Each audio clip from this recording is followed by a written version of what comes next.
Okay, thank you everyone for joining me. I know everyone is busy, so appreciate that. So last time we finished the Euclidean embedding algorithms, and today we are going to continue with discussion on the manifold learning. So side note is that all the white parts are not covered in the MIT lectures. So when I go through these parts, if you have any questions, please feel free to interrupt me. So I will start with what we left last time. So last time we are left with the manifold hypothesis, which says that high dimensional data lies in a lower dimensional manifold. And so basically the classical algorithms, how they tackle this problem is that they use a discrete structure to approximate the geodesic distance. As you recall that this whole discipline of metric learning is you are given a pairwise distance matrix and you try to find data that best fits this pairwise distance matrix. So in this case, to approximate geodesics, we use the k-nearest neighbor graph and compute the distance using a graph-based algorithm, such as a Dijkstra's algorithm or a Floyd-Warsh algorithm. And the first manifold learning algorithm we're going to talk about is basically just the classical MDS with a pre-processing step that turns the dataset into this k-nearest neighbor graph. So as you can see, if your manifold is densely sampled, if you have lots of points, you basically can already visualize this data set. And what's left is just compute this KN graph and then use the shortest distance pairwise distance matrix to and use MDS to find your embedding. This plot here is just the Swiss roll data set that we went over last time. So couple of points about this classical algorithm is that it does have a convergence guarantee in that if your manifold is densely sampled, like sufficiently sampled, then the distance that you uncover using k-nearest neighbor can actually approximate the geodesic distance. But sampling the manifold densely is very tricky. As you can see, the Swiss roll dataset is a toy example. So in the real world, how do you do that is not very clear.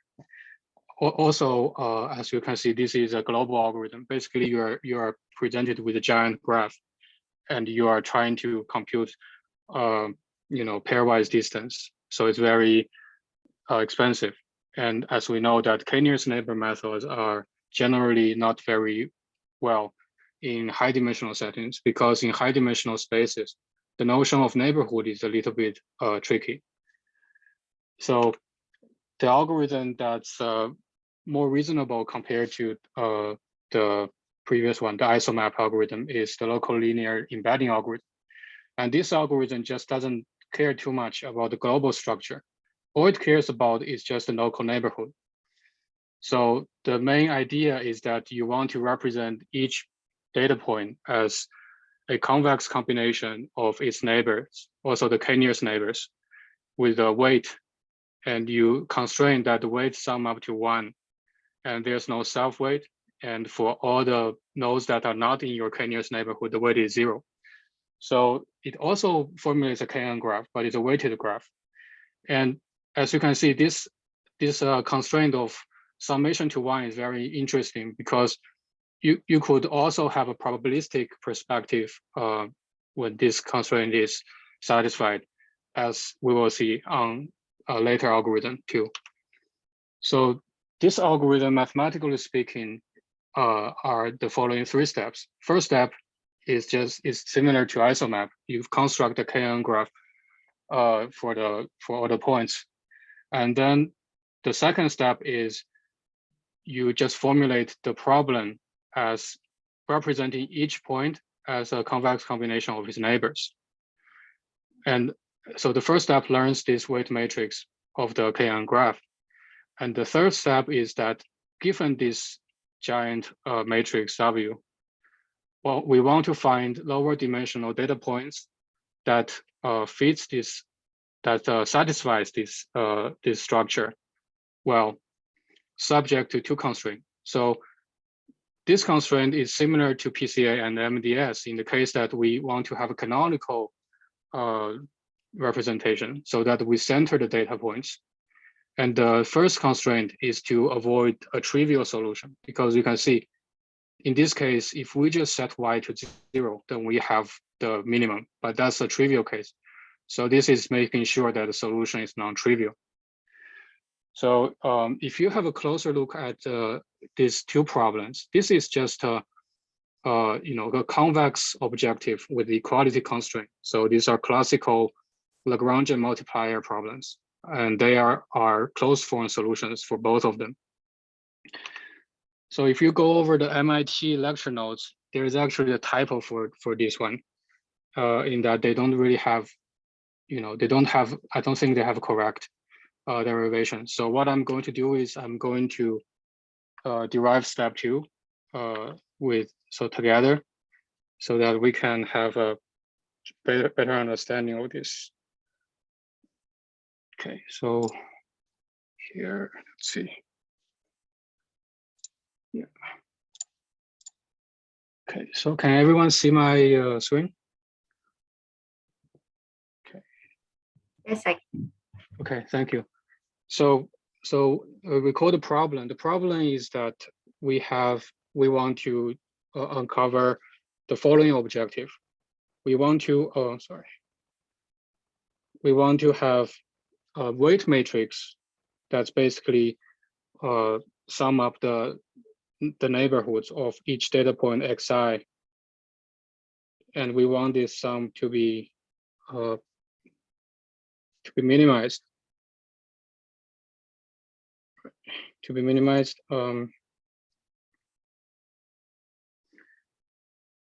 Right. So this is the objective.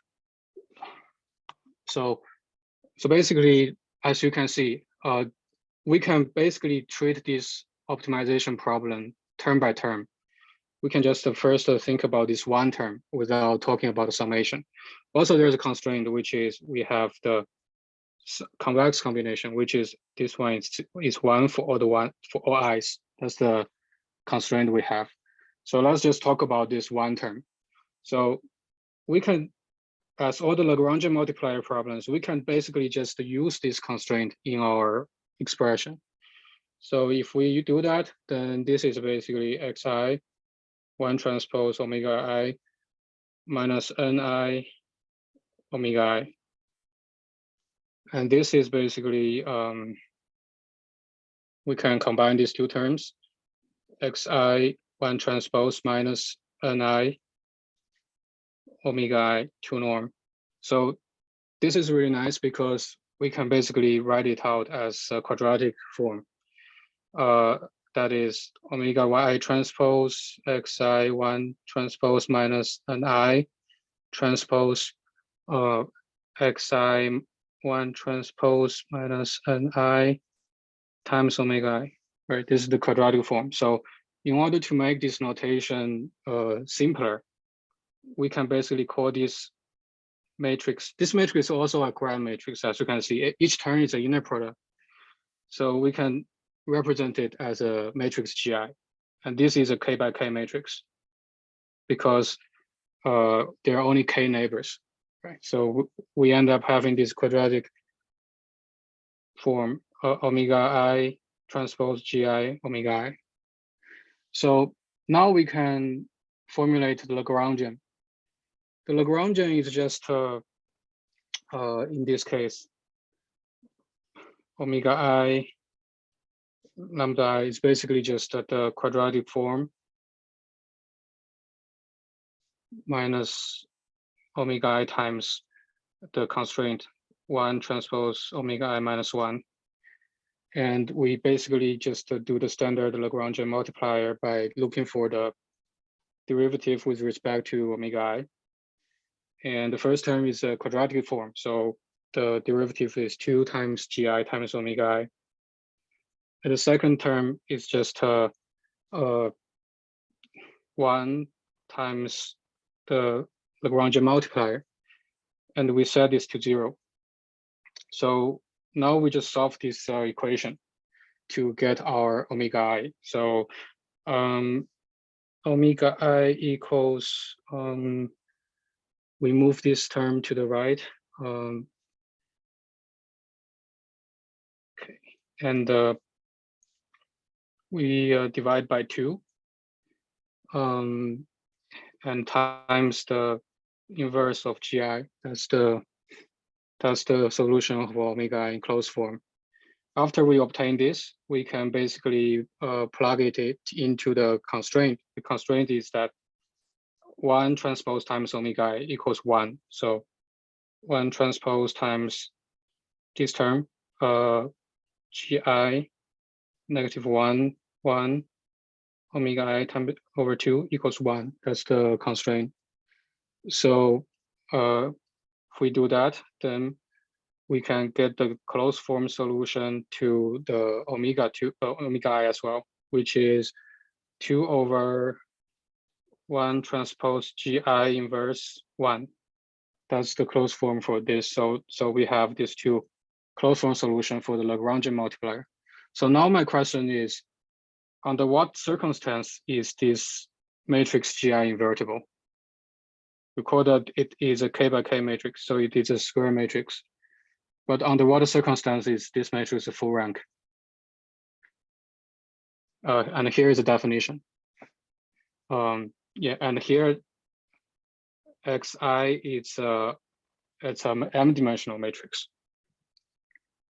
So basically, it is only invertible if we have the following condition, which is because you see the rank of the matrix G is GI is the minimum of M and K. That's the rank. So what we need to satisfy is therefore to have M greater than K or greater or equal to K for this matrix to be invertible. And that translates into this problem. As you know, K is the K nearest neighbor. M is the dimensionality of the original data set. So we need to have data set that has greater dimensionality than the nearest neighbor, K nearest neighbor. So, and this is normally satisfied because we normally deal with high dimensional data sets. Okay, so that's the derivation. Any questions? Okay, if no questions, then I'm going to continue with the third step. So the third step is basically we given this weight matrix, but we want to find a lower dimensional embedding that best satisfies this condition. And as you can see, the objective is the Frobenius norm of y minus y W transpose. And by the definition of the Frobenius norm, we know that Frobenius norm of matrix A is basically the trace of A transpose. So this is basically just expanding it. And then we end up having this nicer looking expression. So again, we define a new matrix M to be the identity matrix minus the weight matrix transpose times the identity matrix times the weight matrix, a symmetric matrix by construction. And we have this nicer looking optimization problem. So there's something very interesting about this matrix, as we will see. If you like, I think people in the reading group probably know it because we are very comfortable with the graph. So this one is actually a squared Laplacian, as we will see. So this is the new optimization problem, and again, it's the standard Lagrangian multiplier.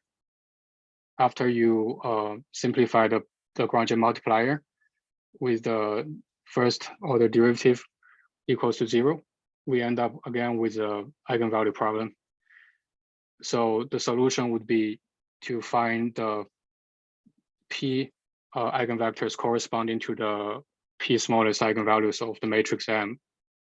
So, and but you see, to solve this Lagrangian optimization problem, we sort of ignore the second condition. We only use the first condition. Like this is like a trick in solving Lagrangian multipliers. When you have multiple constraints, normally you just take the easier one and then get a solution and check if it satisfies the other constraints. And so in this case, how about the second constraint? Does this solution satisfy the second constraint? And that's gonna be the next slide, and it's gonna provide a lot of insight about this algorithm. But before we talk about the second constraint, let's just recall some graph-related definitions. So note that the matrix W is the weight matrix of this k nearest neighbor graph. So, and what is the Laplacian of a graph? Laplacian of a graph in the unweighted case is basically the degree matrix minus the adjacency matrix. And in this case, the weighted graph case, it is this matrix, the normalization matrix D minus the weight matrix W, where this normalization matrix is basically a diagonal matrix whose entries are the column sums of the weight matrix. And because by the construction of the convex combination property, this is all ones. So we end up having this Laplacian matrix to be I minus W. So this is the graph Laplacian for the weighted Kn graph. And then we can see that the matrix that we end up solving, the eigenvalue problem we end up solving is to find eigenvalues of the squared Laplacian matrix, right? So now we are dealing with the graph Laplacian. We can reason about the graph connectivity. So the classical result in graph theory is spectral graph theory is that given a graph Laplacian, the number of connected components equals the number of zero eigenvalues of the Laplacian matrix. So if the Kn graph is a connected component, then there is exactly one eigenvalue of zero corresponding to an eigenvector of all ones. And because the construction of the matrix M is that it's symmetric, the property is that eigenvectors are orthogonal, so that all the other eigenvectors are orthogonal to this first one. And so the component sum of all the eigenvectors are zero. And that's interesting because what we end up solving is just using the eigenvectors as our embedding in a lower dimensional space. So that if the whole Kn graph is a connected component, then the second constraint is satisfied, right? So that's the second constraint. What if there are more than one connected components? If that's the case, then we don't have this vector of all ones, and this will not be satisfied. As we can see, the Laplacian matrix, if you have k connected components, so you can basically just have k block Laplacian matrix that represent each connected component. So for this one, you will have an eigenvector of like, for example, if this connected component has n1 nodes, then you will have an eigenvector of all ones, which is like n1 ones and the rest all zero. But it will not have a eigenvector just all ones here. So that will not be satisfied. So for this algorithm to work, we need to have a fully connected graph as a result of the Kn graph. So this brings about possible failure cases of this classical algorithm. So if you don't have a connected, like a fully connected graph, after you go through the first step, which is the pre-processing step, you will not have a very nice solution. So to achieve this outcome, we either need to have the manifold densely sampled so that you can have a small neighborhood and you can have a giant connected component for the entire data set, or you need to have a large K. But because this algorithm's motivation is to do local stuff, and if you have a large K, you might as well just use a global algorithm. So this is not very desirable. So what I'm going to do is I'm going to show you a demo about the behavior of the locally linear embedding algorithm. So basically, I use the Swiss roll dataset and I use different numbers choice of K to see what the outcome looks like. So if you look at this outcome, K equals 3 means I'm using 3 nearest neighbor to do the first pre-processing step. And you can see like if K is large, in this case, K equals 6, we can see that the second constraint is satisfied. The sum of all y's gives us 0 on each coordinate. So that's the, and you can see the visualization. the learned representation is much more smooth, and they look similar in the fully connected case compared to the not fully connected case. So that's like the caveat of this this algorithm. You need either to have densely sampled manifold or a K large enough to have a connected graph. So that's the discussion with these two algorithms, the locally linear embedding and ISOMAP. ISOMAP is a global algorithm that uses the pairwise distance of the entire data sets, the pairwise graph shortest distance matrix as our distance matrix, and then we apply MDS. But both of them end up solving the eigenvalue problem, so we can call them spectral-based methods. And and these are the classical algorithms. So after this point, it will not be the MIT lectures, it will be my own stuff. So I think there will be more problems coming. So we can see already from the locally linear embedding, we are somehow dealing with the Laplacian matrix of the k-nearest neighbor graph.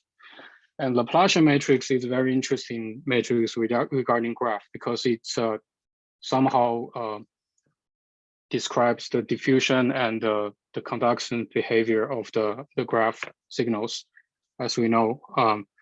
So in this case, we will see that this algorithm of called diffusion map follows this kind of idea of a local neighborhood, but instead of talking about graph shortest distance, it is using a measure of distance in the form of diffusion, graph diffusion. So before we talk about this algorithm, let's review some generic concept about diffusion on a graph. So we can model the graph as a probabilistic model by basically just talking about the graph as a giant random variable and each node. And we can just, each node is also like a random variable, so that we can see we can define a transition probability from a node to another node. So this is basically the transition probability for a random walk at a time step t, from time step t-1 at node xi to time step t at node xj, the transition probability. And then, because by construction, the weight matrix, we see it's satisfied that convex combination property. We can have this probabilistic interpretation, and in this case, we just treat it as the transition probability. So with that in mind, we have, instead of a weight matrix, we end up having a diffusion matrix. So we can, with this interpretation, we can say that if we have a graph and we just do some random walk from nodes, then if the graphs are on this, if the nodes are on the manifold, then it is likely that shorter random walks will reach them. So as you can see from here, from this node to this node, you will go through a very long random walk to reach. But if you only have a Euclidean kind of measure, then you have a shorter path. But the manifold, you need to go through a long distance. So somehow diffusion can be, an indicator for geodesics, and that's the underlying principle for using diffusion. And as all the matrix learning algorithms we went through, we need to define a distance measure for two data points. And in this case, in the diffusion map algorithm, this matrix is called diffusion distance or diffusion matrix. So it is basically saying that, for any nodes, for node xi and xj, what is the probability of me starting from some random nodes that not xi or xj, and I went through a k step or one step. In this case, in this formula, it's a k-step step random walk. You go through a k-step random walk, you end up reaching xi, probability of reaching xi minus the probability of reaching xj, and you sum over all the possible nodes in the graph, which gives you this formulation. using the diffusion matrix. If the diffusion distance is 0, then under a k-step random walk from an arbitrary node that's not ij, xi and xj are equally likely to be reached. So this probabilistic perspective sort of give you a little bit more robustness over the original formulation of locally linear embedding, because now that if you have a little bit perturbation in your data set, it will also able to model that. So this is basically an exercise to verify this is a valid matrix. I'm not going to do that, but if you just use a toy example, like a small graph with several nodes, it's very easy to see that this expression satisfies the triangular inequality. So now the question is, how do we obtain this diffusion matrix, right? Because everything basically depends on this diffusion probability, the transition probability of between nodes. And that is in the classical approach, the non-parametric approach, we basically use the kernel function to model this transitional probability. So the kernel function is basically following what is known as the positive semi-definite property and the symmetric property. So the connectivity between two node x and y is defined as the transition probability of going a random walk from x at time step t and going to arriving at y at time step t plus 1. And this probability, we say, is proportional to the kernel function applied to these two nodes x and y. And as in all the classical approaches, you can use any kernel functions you like. But in this case, the popular ones are the Gaussian kernel. I think they're also like the Cauchy kernels and the heat kernels. But in this case, we're using the Gaussian kernel. So if you use the Gaussian kernel, then you have kxx equals 1 as the minimum. And we can normalize this kernel matrix, the kernel gram matrix K, by the same idea of using the column sum as this diagonal matrix, and then we normalize it. And that gives us the diffusion matrix. So basically, the diffusion map algorithm is just you define this kernel function, and you find the kernel matrix Kij using, for example, Gaussian kernel. And then you normalize this kernel matrix using this formula. And after that, what you have is basically similar to like a distance matrix, and the solution following all the other algorithms we see previously end up becoming a eigenvalue problem. So given this diffusion matrix, you just use the dominant eigenvectors as your embedding in a lower dimensional space. So you can unroll this, you can sort of compute the power of the diffusion matrix t times to compute the k-step random walks probability, and use that. In the normal, like in the default diffusion map algorithm, there's only like one step random walk, but you can sort of imagine a t-step. And of course, if the graph is a very gigantic graph, then this is not very economic way to do things. But this is basically the problem with all these classical algorithms, is that you have to have this global structure. And this is basically from the metric learning perspective. As we see, we define this distance measure called diffusion distance, and we can construct a distance matrix, and we end up solving the classical multidimensional scaling problem. So that's another way to look at it. And as we see earlier, the relationship between the Laplacian matrix and the diffusion matrix is just that Laplacian matrix equals I minus the diffusion matrix.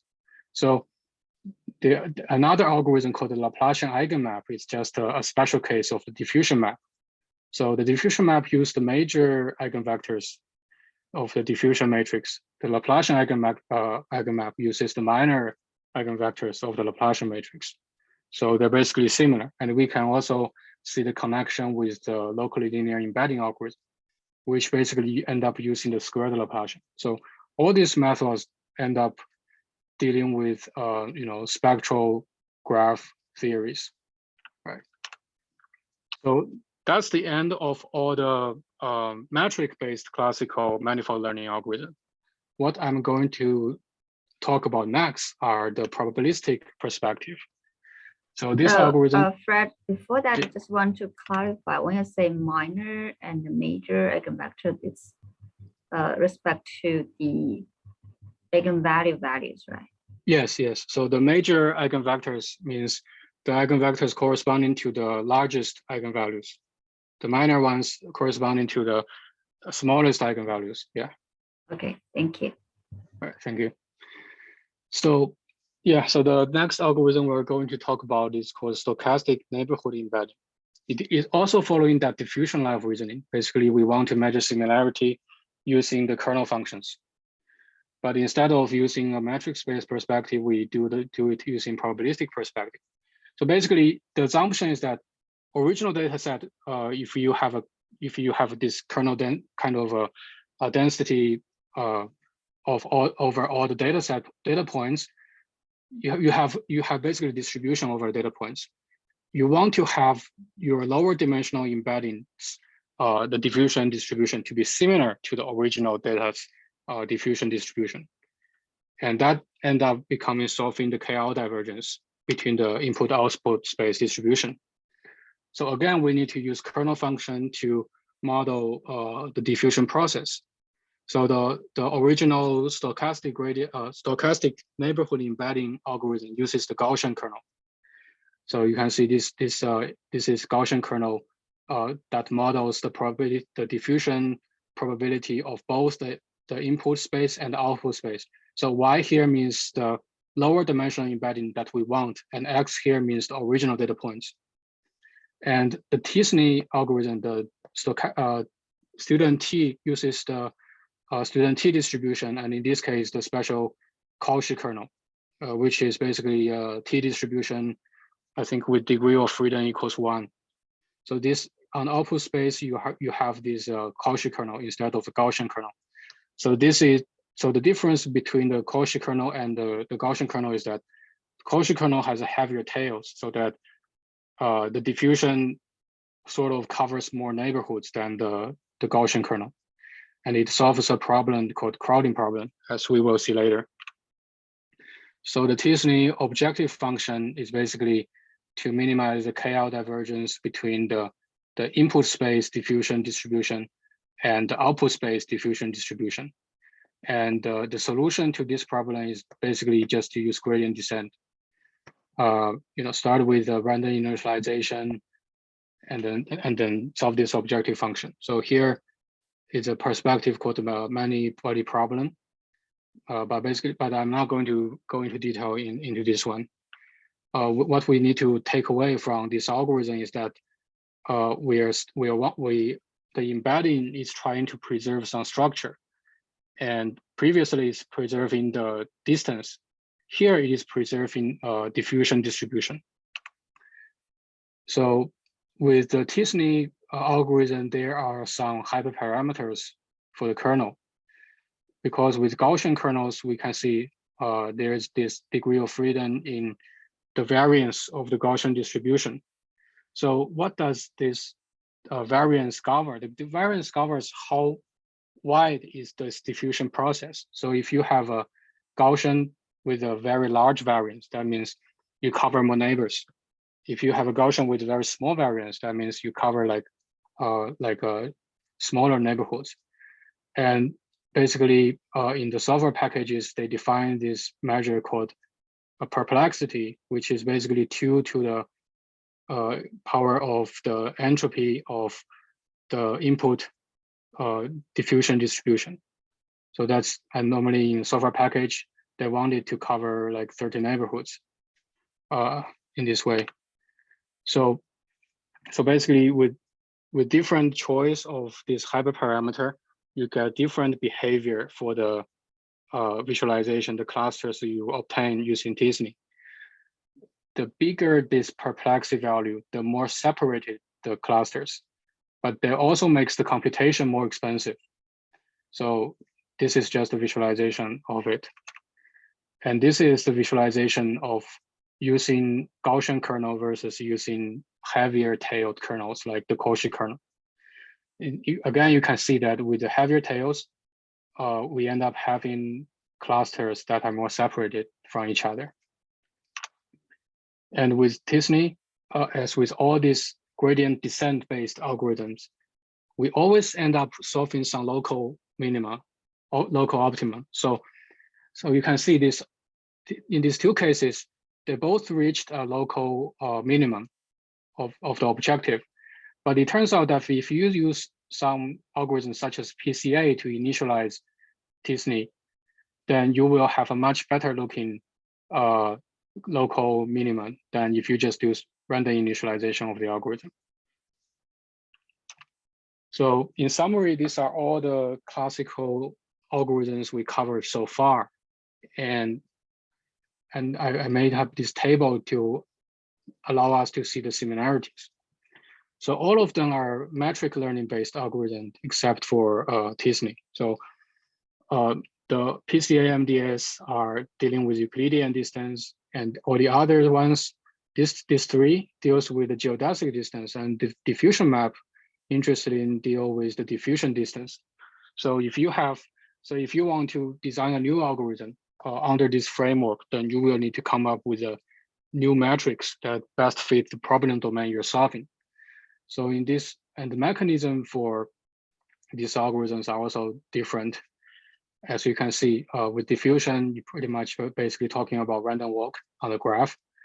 And with this other matrix preserving algorithms, you just deal with the optimization problem associated with the pairwise distance matrix. Almost all of these algorithms end up solving some eigenvalue problems, except for Smakov, which is basically generalized optimization problem, and the Tisney, which is solving the KL divergence minimization problem. But all the others are like kind of a spectral-based algorithms.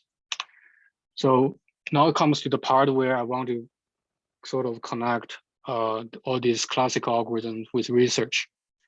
As we know, all these algorithms we cover so far are non-parametric algorithms. They don't use any, they don't have any learnable parameters, unlike say the neural networks that we're familiar with. And I think when we talk about embedding and the representation learning, what comes up in our mind is actually not all these classical algorithms, but autoencoders. So it is necessary for me to talk about how autoencoders is related to manifold learning. But before that, let's review. Manifold learning, the classical manifold learning algorithms have several shortcomings. First one is, of course, the curse of dimensionality, because the KNN-based methods is just not gonna work very well with high dimensional spaces. And the manifolds need to be densely sampled, but this is too ideal. As you can see from the deep learning book, chapter 14.7, it says that in real life, the machine learning problems that we end up solving, the manifolds are not very smooth. They have lots of peaks and twists, and we need a very large number of training examples to densely sample that complex manifold. And it will have a very poor generalization capacity as well. So what we do, we use deep neural networks. So the most classical, I guess, and powerful way to do it is, of course, to use the autoencoders to learn your embedding in the latent space. And the autoencoder has these two components in general: the reconstruction loss and a regularization term that you want to impose to the latent space structure. So I want to give a very, I think, interesting example about how the autoencoder learns the underlying manifold. And this is called the denoising autoencoders. So in the normal autoencoder, you are just basically presented with example X, and you want to reconstruct X after going through the encoder and decoder. In the denoising autoencoder, you want to feed some noises, perhaps some Gaussian noise, to perturb your input sample. So you can see from this graph, first you have this input and you perturb it then you feed it into your encoder. It goes back from the decoder and then you compute the reconstruction loss using this. So this basically gives your autoencoder some degree of generalization with respect to noise. So, and here is the mathematical way to look at this loss function. The reconstruction loss in this case is basically can be viewed from the maximum likelihood perspective. We end up solving the negative log likelihood of the recreational probability of x given x perturb, which end up become the negative log likelihood of the decoder's distribution of x given the hidden state h equals f x tilde. And the denoising autoencoder uses this pair of inputs and minimizes the negative log likelihood of this function, this distribution. So what's interesting about this model is that for some perturbations of your, let's suppose your data lies on a manifold. In this case, it's a one-dimensional manifold, which is like a curve. So if you have some data points that's noisy, that's like, for example, if this represent our perturbation process, we have some Gaussian noise, then we end up having some local neighborhoods around this actual data on the manifold. So, for example, in this case, we might be orthogonal to this manifold, some points, and the denoising autoencoder is able to map all these points back to the manifold. So it allows you to have this kind of generalization beyond the original autoencoder. So more generally, what this is learning, it's actually a vector space over the manifold, because imagine you have a point here, then the vector space is supposed to pull you to the surface of the manifold. This is very interesting from the perspective of generative model. So if you think about the generative model and the manifold hypothesis, right? The manifold hypothesis that says that our data lies on this lower dimensional manifold, but the data also follows a probability distribution. So imagine you have a manifold, then, for example, here you have lots of points. That means the probability density is high here. So that means if you compute the gradient of the distribution of your data, then the gradient will point to places with more points, right? And that basically defines, we can basically think about it as like a vector field over the manifold. So I think it's interesting that the generative model is learning the vector space, and the manifold learning approach is learning this kind of manifold. So in the case of the denoising autoencoder, we can see that the regularization or the perturbation process was basically trying to do this, learn this vector space. And this is, and the plot, all these arrows is basically showing here, this vector. This is the reconstruction and this is the input. If you treat them as two vectors and you you subtract the reconstruction and you subtract from the reconstruction the original data, then you get this arrow. There's also a very interesting paper that talks about this in the year 2015. So autoencoders, therefore, can also be used to learn manifolds. And it basically does that by combining, by competition between the two forces, the reconstruction loss and the regularization term. The reconstruction loss basically says that only changes that's relevant to the reconstruction or should be contributed to our learning. And the regularization term basically says that we need to be insensitive to perturbations to input samples. So this plot given here. It's also from the deep learning book. What this shows is basically Rx is basically the reconstruction, and X is our input samples. So the ideal reconstruction would be the identity here. For each data, you have the reconstruction to be equal to your input. but that would not be very good because perhaps you will have some perturbation around the input. So what this green line here shows is basically what the optimal denoising autoencoder is learning, is that if you have some perturbations, then it should also map it to this. For example, if you have some perturbation around the point x0, for example here, then it should be mapped to x0, the reconstruction. And that basically says the denoising autoencoder is insensitive to perturbations, and therefore it learns the manifold better. So from this book, from the deep learning book, how they formulate this phenomenon is they're saying that the autoencoder should only be sensitive to changes along the manifold direction, which is the tangent space or tangent direction of the manifold, but it should be insensitive to small changes orthogonal to the manifold. Now, if we look at this one, this picture here, we can see that if we are here, then if we have some point that's like going through, perhaps if we have some point here going through like on the tangent space direction, then what it is saying is that this should be captured by our autoencoders in our parameters. But if we are going through this direction, which is the direction that's normal to this tangent space, then that would be considered as some noise perturbations, and it should be mapped back to the manifold. But of course, this is I personally find this too ideal because if you can imagine some manifold with a very like crazy curvature, right?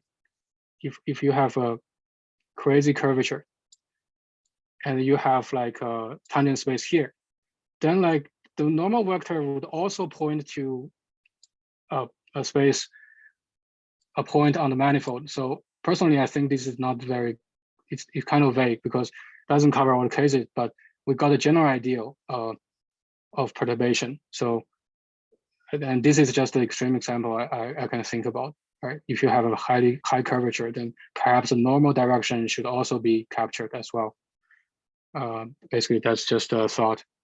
But in general, I think this framework makes sense in that if you have some points that are close to the manifold, but on the normal orthogonal to it, it should be considered as noise, and the autoencoder should treat them as noise and generalize with respect to that. Okay, any questions about this part? How do they perturb the data? They use Gaussian, Gaussian perturbation. Basically, you can basically use your data as the mean of the Gaussian distribution, and you can specify a variance, and you generate some perturbations.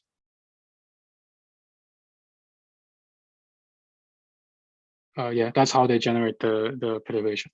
Or you can use any distribution. In this case, they use Gaussian. Isn't it essentially continuity assumption? Continuity assumption? Yeah. Could you describe what that is?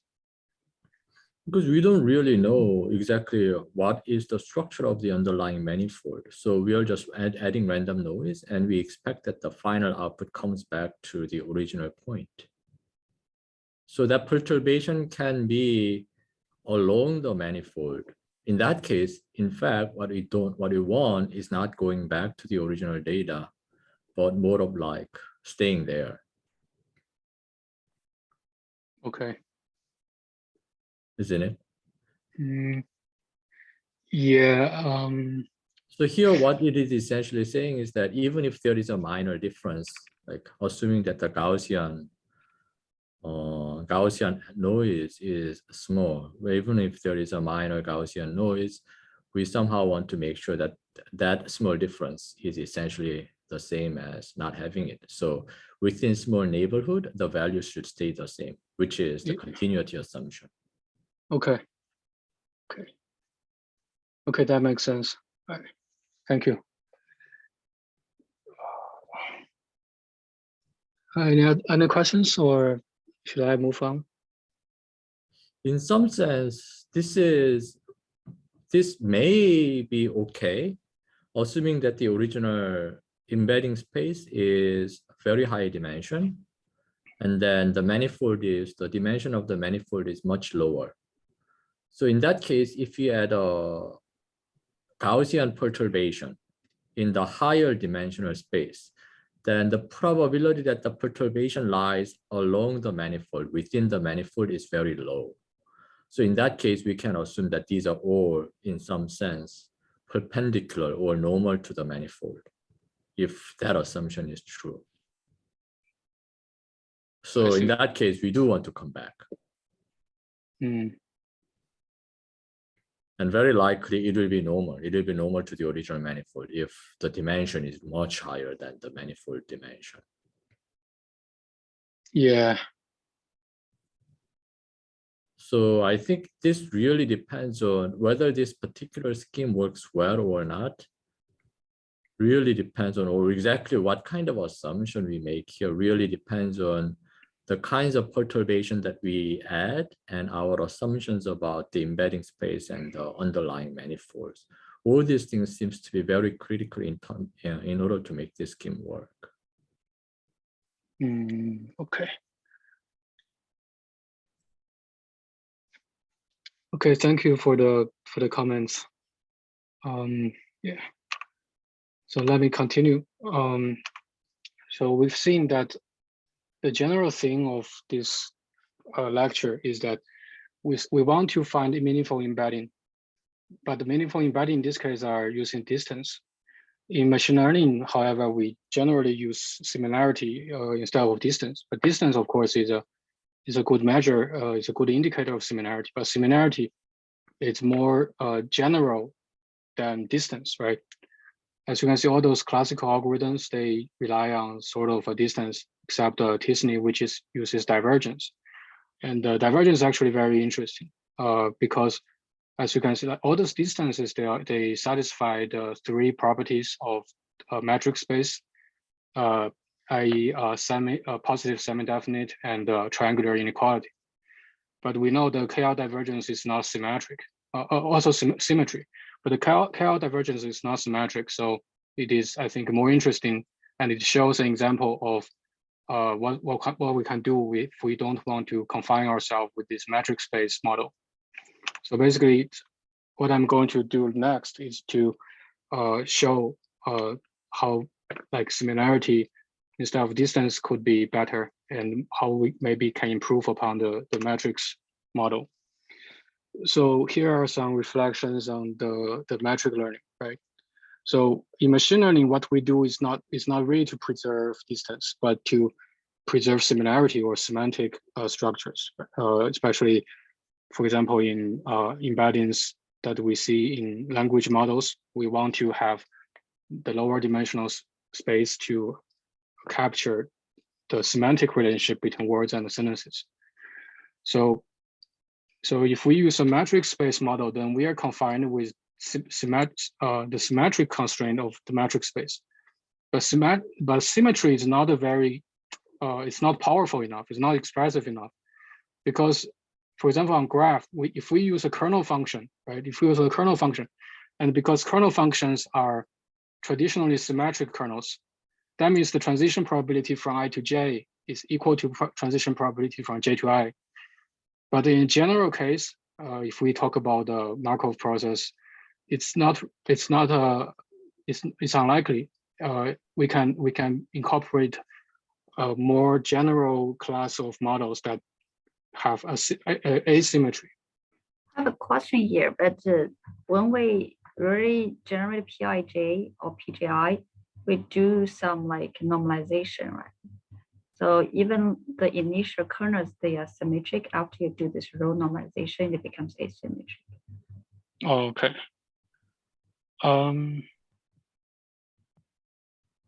Because it has to be a probability, but the kernel gave us something arbitrary number.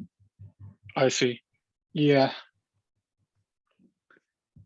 But I guess this even with that, I think perhaps we still have some prior structure, right? We start with symmetry, we obtain asymmetry, but can we just stop with asymmetry and just not use symmetry at all, right? And I actually saw some papers that uses what is known as a symmetric kernel function that basically starts with a symmetric process. And also like the random walks can be much more general than the random walk. That's just that we see I think, yeah, I kind of forgot the jargon for the original random walk. But yeah, there are more general and expressive random walks such as the lazy random walk, the PageRank and the personalized PageRank. So there are a lot of freedom in choosing the diffusion model when you approach these kind of problems, right? So what I think is that maybe we should not confine ourselves to a metric space model. Like perhaps there are some good properties that we obtain from metric space, because metric space is a well-studied mathematical object, and we have lots of theoretical guarantees. But of course, this space has certain limitations, and maybe we can have a more general mathematical space that allows us to design more expressive models. That's basically the line of thought here. So there are certain papers that I find that also breaks this symmetry, because sometimes you want to embed a graph in a latent space, and in the DAGs, which are directly a cyclic graph, we have this notion of directiveness from a node to another node. So asymmetry is basically built in for this type of data structures. And in this case, then it doesn't really make sense to use metric space. So you have to come up with more general mathematical models. And there are some other cases too. So what I'm going to show next are some of the examples that people combine, I think, manifold learning with autoencoders. And here I want to just talk about generalization of this metric learning paradigm. So suppose we don't have a strict metric space. Suppose we can relax the axioms of the metric space. For example, in the case of symmetry, then we just have this generic measurement of similarity, right? Between two hidden state representations and original representations. If you look at this is basically the loss function for the classical multi-dimensional scaling, right? You want to minimize the distance in latent space and the distance between original space, so that you sort of preserve that kind of similarity measure. So in this case, I'm not really using distance or metric in the metric space, but the general notion of similarity here. So if we were to design an autoencoder, we can decompose the loss function into two terms: the recreation, this loss, which basically is the guarantee that we are optimizing with respect to something meaningful. And we can have another term that enforces certain constraints or certain desired properties that we want on the latent representation. I don't understand this formula very well. Hmm? Are we given D of Xi and Xj? Are we given that? Sure. Let me talk about each Okay. alphabet. So Xi here are the data points that we see in our original data set. Phi here is the encoder, and this is the decoder, right? So this is basically the reconstruction loss of the autoencoder. And this is, let's look at D. D is basically a similarity measure, not necessarily a distance measure, similarity measure. And this is the classical loss function for the multidimensional scaling objective. So we want to minimize the difference between two states in our latent space and their original representation in the ambient space. So D is already given. These are like we basically designed the D. It's basically designed by domain knowledge. Yeah, so D, okay, so D is something that is already given. Yeah. And then here the D in the embedding, D in the embedding space and D in the original data, are they the same, right? X, J are original data, yeah.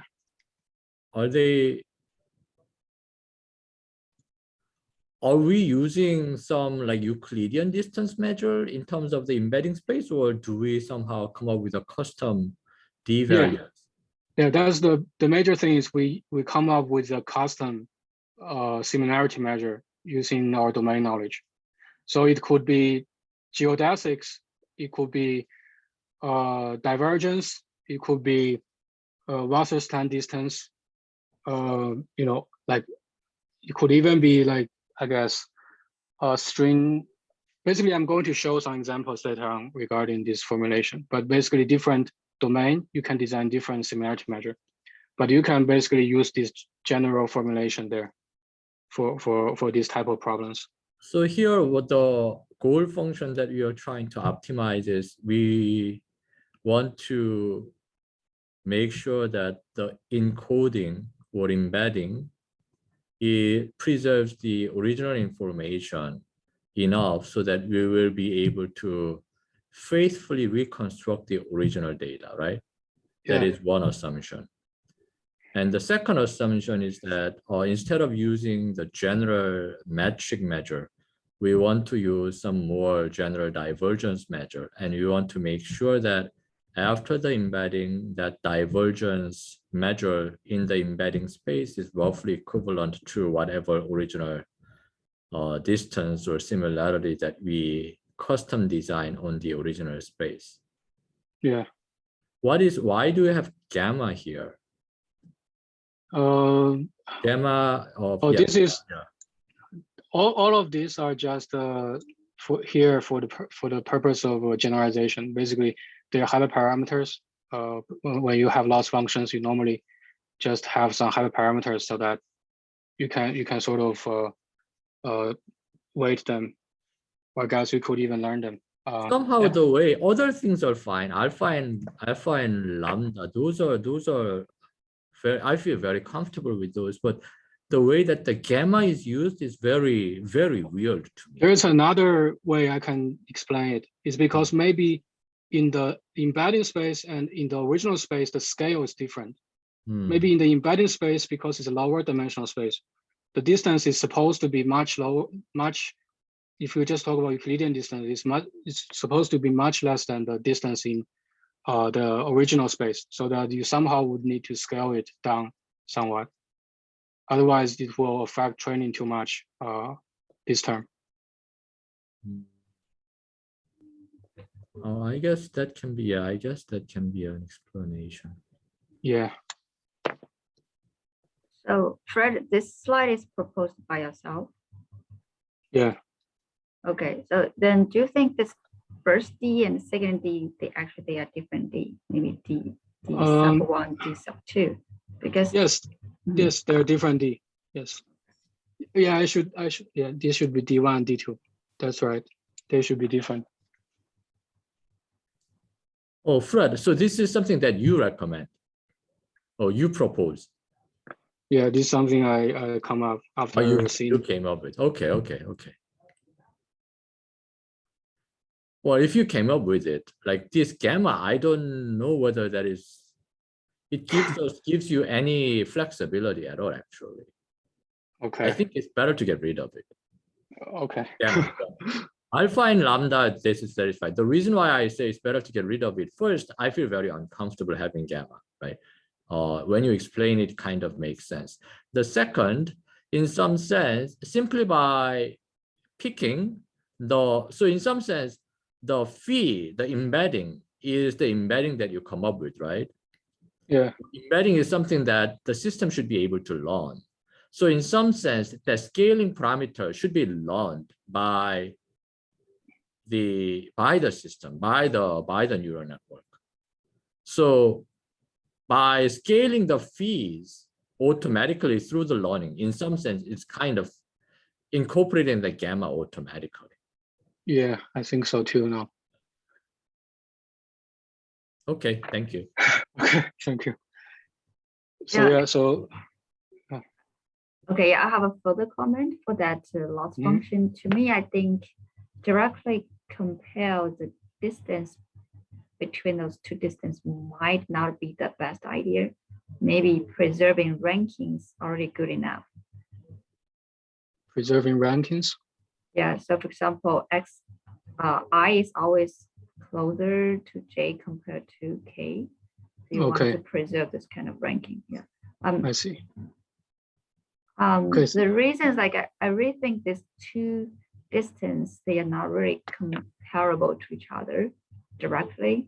So then if we use this like L2 norm, yeah, so in practice, I just feel that it could cause some issue. Yeah. Okay, thank you. Yeah, I will take some notes. Okay, so what I'm going to do next is basically to show you some examples about what people do with respect to this type of formulations. So basically, what we know, the classical models in word embeddings, like they also have this latent space structure, but of course they're not really optimizing with respect to metric space distance measure. They're using a probabilistic model, and they end up solving maximum likelihood problems that basically, for example, the skip graph models in word2vec. So this paper basically says that what the word2vec algorithm is doing is actually can also be formulated as a metric learning problem. And the metric space we have is a Euclidean space in these algorithms.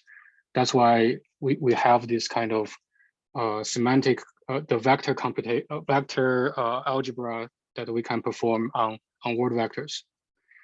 So this is just a first thought. Also, algorithms like no2vec that kind of generalize the notion of word2vec. Instead of dealing with a sequence, now we're dealing with a graph, but it's basically the same skip graph model and the same maximum likelihood estimation. But there are more general cases in the sense that we don't have to confine ourselves with the Euclidean geometry. So in this case, the latent space similarity measure, or I guess the distance measure, is geodesics in the hyperbolic space. And the reason why they do it is because by domain knowledge, if you want to embed some hierarchical structures such as trees, it is better to use a Poincare disk, because as the number of depth grows for a tree, the number of leaf nodes, the number of nodes grows exponentially. But if you want to embed it, say, in a Euclidean disk, the Euclidean disk basically grows linearly with respect to the radius. In the hyperbolic space, however, you also have the exponential growth of the disk. So this is basically a natural way to continuously embed a discrete data structure, a hierarchical discrete data structure. So the metric learning scheme in this case would be, if we go back here, that would mean here the D here would be the geodesic measure in the Poincare disk, and this would be, I think, the Euclidean or other similarity measures in your original space. So if you have this model, actually it uses all the stuff that we learned before in differential geometry, such as Riemannian optimization and all the formulas that we learned from differential geometry. The Poincare disk or the hyperbolic space is actually easier to work with than a general manifold, in that you can actually have have many closed formed formulas for distance and other metric space measures. So this is just to serve as an example. And another one that uses this hyperbolic space is this paper that basically measures the distance between two genomic sequences. I think in the ambient stage they use this measure called the edit distance, because in genetics, basically, if two individuals or two species, if they are somehow linked to each other in their genealogy, then their sequence should be more similar to each other, and that is the similarity measure called the edit distance. And because the genealogy of different species follows this hierarchical structure, they feel that it is better to embed this original data into hyperbolic space instead of a Euclidean space. And they have demonstrated that if you do that, you will achieve better empirical results. And here is basically the loss function from their paper. Here, S1 and S2 are the two original genetic sequences, and D here is the edit distance. And here in the latent space, we use the hyperbolic geometries, geodesics, to measure the similarity between two latent space representations. And you can see this is very similar to what I wrote earlier. You basically just combine, you basically just minimize the difference in the original space and the distance in the latent space, and you sum them up with this sum of error kind of formulation. So here you can see that although these two measures are different, they still kind of compute them directly using just the subtraction. And this is another example that uses a different metric space, and they're using the Wasserstein metric space, which is actually a well-defined metric space. The Wasserstein distance is actually a well-defined matrix. It follows all the axioms of metrics, such as symmetry and the triangular inequality. So what they do here is that they think about the latent space as this probabilistic space, and they think that every data point has a distribution around it. So what they do is basically to again minimize the difference between the latent space embeddings. Yeah, so it's basically similar to a metric learning objective, like we see in MDS. So what they say with this approach is that you can both do dimensionality reduction and visualization. So if you only have a normal autoencoder, like in most cases, the visualization you obtain is not very informative. So that's why people in biology normally just use algorithms like t-SNE instead of autoencoders. But they propose that if you use this kind of problem formulation, then you kind of just combine the benefits of both worlds. So this is just another example. And this is an example that I visited in the summer, which is also quite interesting. And this is talking about the reinforcement learning. So basically, in a reinforcement task, you model the problem space as a Markov decision process, which has a number of states in your MDP. So in order to generalize your reinforcement learning algorithm, you can perform something called space abstraction. Basically, you can put behaviorally similar states together to form a superstate, which will make your representation more compact. So in this paper, they used what is known as a bisimulation matrix. It's actually a pseudo matrix. What the difference between pseudo matrix and metric space is that in a metric space, if you have two different data points, then the distance between them has to be greater than 0. But in a pseudo metric space, you can have a distance of 0 between two different data points. So this is also, like, I want to say, like a relaxation of a matrix space model, and you actually pays off here. So because of this property, they're able to group different Markov decision process states into some superstates. So and this is the loss function they have. So basically, the Z here are the I think the Z here are the original Markov decision process states, and they want to map the states into some latent space, and the rest is basically the distance in the bisimulation matrix. This part you can see it's measuring the similarity in terms of the transition probability of the Markov decision process. And here I kind of forgot what this one is about, but the general idea is that is again like the formula I wrote like earlier. You compare the distance, the similarity or distance between the original data and the data in the latent space. And the data in the latent space need to satisfy some property that you want to impose on your model. In this case, they want to have better state abstractions for the states in the MDP. So yeah, I think that's all about the discussions. There are just a couple very simple takeaways that I can write. The first is that autoencoders can be designed to mirror manifolds, such as we can see in the case of the denoising autoencoder. It will actually also learn a vector field on the surface of the manifold. So basically, now we can use parametric models instead of the classical non-parametric models. And generally, I think all the recent publications, they don't really use the old classical algorithms, but instead want to combine the classical algorithms manifold learning part with the autoencoders reconstruction part. And then the geometry of the latent space not confined to Euclidean space.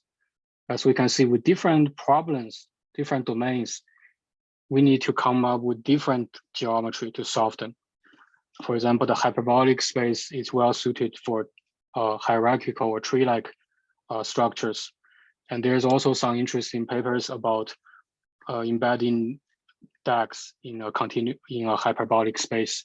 And as we know, DAGs are basically the discrete model to talk about like causal models, the directed graphs. So it might also be something interesting. Also, metric space is not perfect. It has limited expressibility, especially in the case of so maybe we can relax the axions of the metric space and come up with more powerful latent space models, such as in the case of that paper, pseudo metric space, or we can get rid of symmetry to have asymmetric kernel or asymmetric distance measures. And of course, similarity is more general than distance. So again, this is basically saying the same thing. We should not confine ourselves with a metric space model. So here we have went through all these algorithms, and I hope we have learned something new from this presentation. That's all.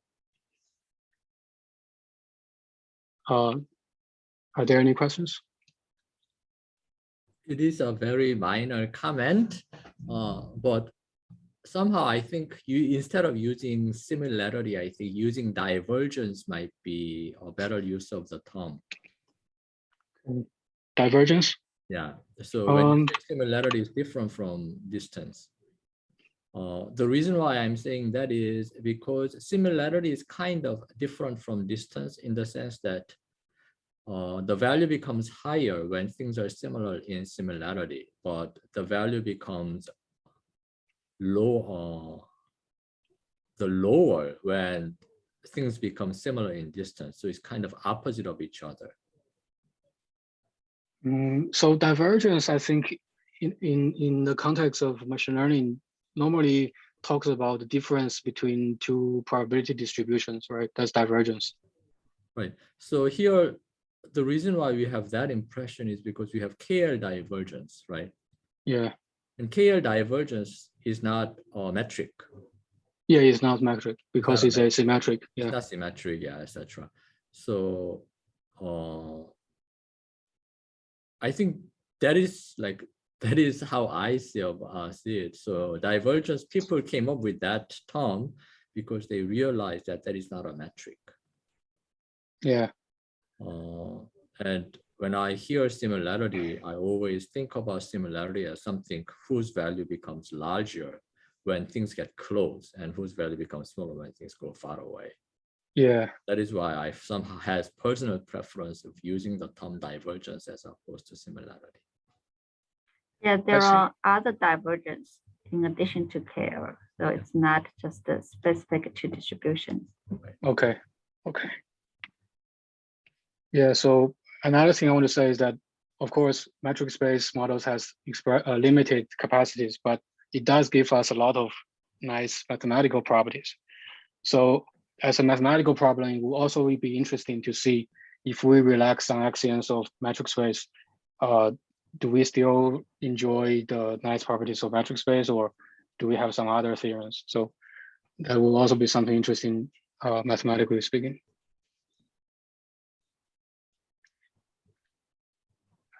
So, yeah, that's all for the presentation. Thank you, Fred. Thank you. Hope everyone have a great final week. Great final. Yeah. I had a friend. He is very good at studying, right? And people usually